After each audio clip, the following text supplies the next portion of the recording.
لەبەرە کولەکە لە بەرەکەگەل لی نەگەینەوە هەوێن بۆ عەلوە پارە ناکە مەجبورین لێکەینەوە تۆڕیدی. وەرزی چنینەوەی بەرەوبوومی خۆماڵیە لە دەشتی شارزور جەلانامێک کە پیشەی جوتیاریە سەرقاڵی کولەکە ڕنینە ئەو بەرەمەکەی بۆ بازار نانێرێت بەڵکو بەهۆی ساغنەبوونەوە و بێبازاریەوە فڕی دەدات.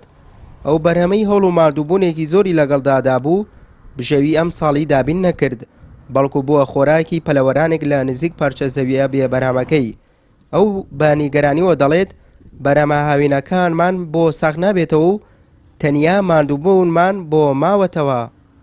والله ئەو شتانەکە کردیمانە ئێستا کولەکەی کولەی 200 دینارەکە ئەوتە ناڕین لێکەین و تۆ ڕێدەین پارە ناکە و ئەگەر لێ نەکەیتۆ لە بەرەکەی و پەتاتەیە کولێ خۆی 400-500 دیناری بێت یا 3 مانگە خزمەت دەکەین 3 کیلۆی 300 دینارەکە 300 ناکرێکاری بۆ بورە بینی هەڵیکەنە ئاوی دە بازنی سەرفکە جووتیکە مەسروەکە دەرنایێ پاقلەی کیلۆی 250 لە عەلوی لێرانەوە پارە ناکە ئەگە چ لە ئێرانەوە بێوەشی شازور پارە ناکە ئەمە درۆیکەین سە زەلامی وایە لە ئەمەرە کردی و زەعاتی کرد و وازی لەوە زەرری کردێ سەحالە نەمەشتمان بەقەر زاوە لە پارێ کووت و دەرمان و جووت و بازین و ناوەڵام مەسروەکەی خۆی دەرنایێریس.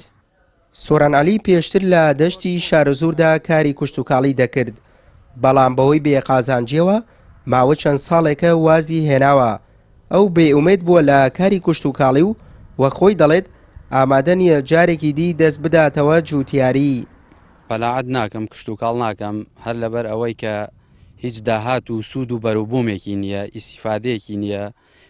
یەکێکیشین کە لەو گوندنشینانەی کە خاوەنی زەویەکی زۆرین زەوێکی بەپیت و چاک لە گوندی مەسەکانە بەڵام بەهۆی ئەوەی کە پارە ناکە واریداتی نییە و ئیسیفادەی نییە و حەقی عەزیەت و مانوبوون و ڕەنج و زەحمەتەکەمان دەست ناکەوێت ئیتروازمان لێناوە نایکین.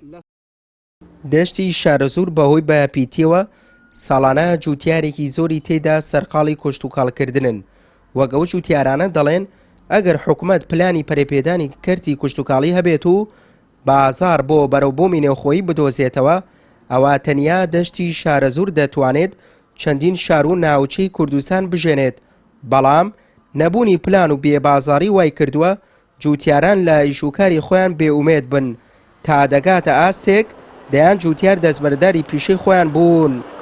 سوێ محەممەد کەناڵی ئاسمانی پەیام دەشتی شارەزور.